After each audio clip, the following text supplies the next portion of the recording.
Episode 442, Alex Saves Heidi.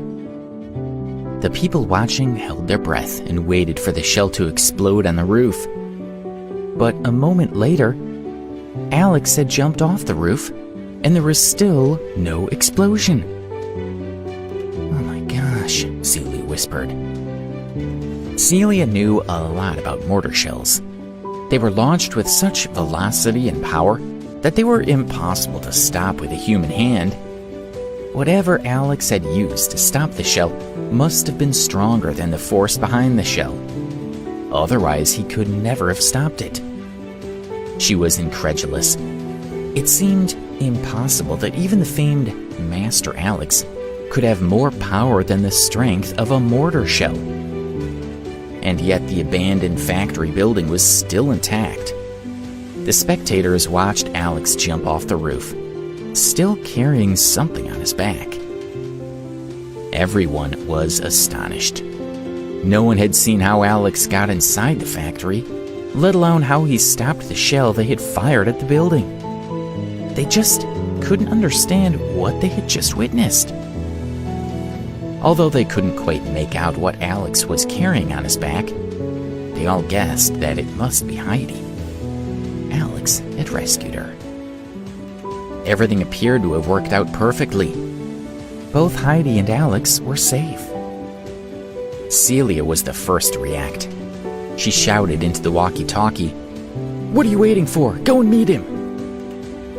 The Special Forces operatives were startled into action by the roar from their walkie-talkies, and they rushed to meet Alex. Everyone was relieved. Then the commander waved a flag, and a bomb disposal expert quickly climbed to the roof of the factory building.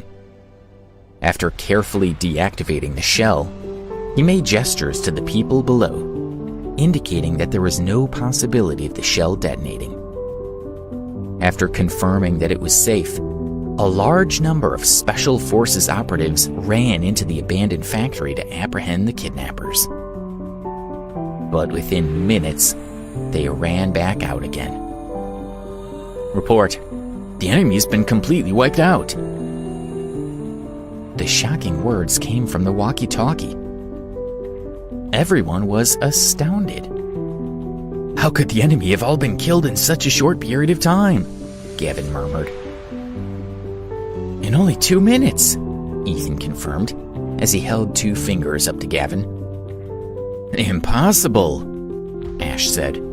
"How could he possibly succeed so quickly where I failed?" He didn't believe it could be true.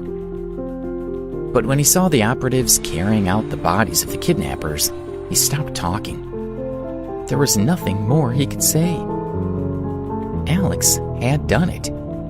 He had saved Heidi without having to blow up the building or causing more casualties. He had turned the situation around on the kidnappers, and they were the ones who ended up dead. It wasn't that Ash doubted how powerful a martial arts master could be, but he couldn't believe that this young man could be even more powerful than any master he had met. There wasn't the slightest hint of joy on Gavin's face. Instead, he was mulling over the dangerous situation that he found himself in. Alex had succeeded and had done so perfectly. Gavin thought back over all the words of disdain and criticism that he had said to Alex and knew that everyone had heard them. He also knew that several of his own colleagues had died because of his decisions. What would happen to him now?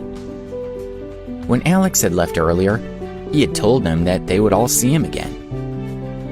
Ethan was very angry. He said, "Director Abbott, how can you explain yourself? You fool! How many agents have been harmed because you refuse to listen? I hope that you kneel down in front of their families and repent." Celia was also very angry, and she had excellent self-restraint. She went over to Gavin and said, "If you hadn't insisted on intervening right at the beginning, this situation could have turned out very differently today. Director Abbott, if you hadn't stopped Mr. Ambrose from helping earlier, those agents would still be unharmed. I can only describe your actions as stupid and arrogant. How could I have known what was going to happen? Gavin asked insolently. Celia sighed. It seemed that Gavin was refusing to take any responsibility for his actions. The real reason that Celia was scolding Gavin was to protect him from Alex. After several days with Alex, Celia had a good understanding of his character, and she knew that he would want to punish Gavin. She felt that if she got in there and chastised Gavin first, Alex might think twice about dishing out his own punishment. With everyone still watching, Alex quickly ran along the outer wall of the building and then jumped easily from a window on the 11th floor. Celia sighed. Who was Alex Ambrose, really? She knew that Ash would never have insulted Alex as he did if he had known what he was really capable of. Alex was clearly an exceptional martial arts master, and everyone knew not to insult such people. In silence, Alex slowly put Heidi down. She seemed to be asleep, and although her face was a little haggard, her breath was even, and there was no sign of injury. On her face was a satisfied smile. She appeared to be having a good dream. Alex slowly walked over to Gavin. What do you want? Gavin asked rudely. To everyone's surprise, Alex slapped him hard across the cheek. Ethan gasped. He had wanted to do that for a while, but being a public official, he couldn't behave in such a way. He felt that Gavin got no more than he deserved. Then, Alex slapped Gavin a second time. Hey, why aren't you helping me? Gavin called to his subordinates. They rushed to help him, but they were stopped by Celia and Ethan. Ethan glared at them, and the subordinates flinched and retreated. They were too nervous to cross a man like Ethan. Gavin was shaking with anger. Celia, what are you doing? He yelled. Celia didn't answer, but with a wave of her hand, several Special Forces operatives removed Gavin's men from the scene. Without his men, Gavin physically withered in fear, but he still started to speak in a firm voice. Remember? He was silenced by another slap. Then Alex grabbed Gavin by the neck and lifted him into the air. Put me down! Put me down! Gavin hissed. Stop it now! Ash interjected harshly. He and Director Abbott had worked closely together for a long time, and he couldn't just stand by and watch him being so humiliated by Alex. Alex paid no attention. He simply raised his hand and slapped Gavin again. Boy, I told you to stop!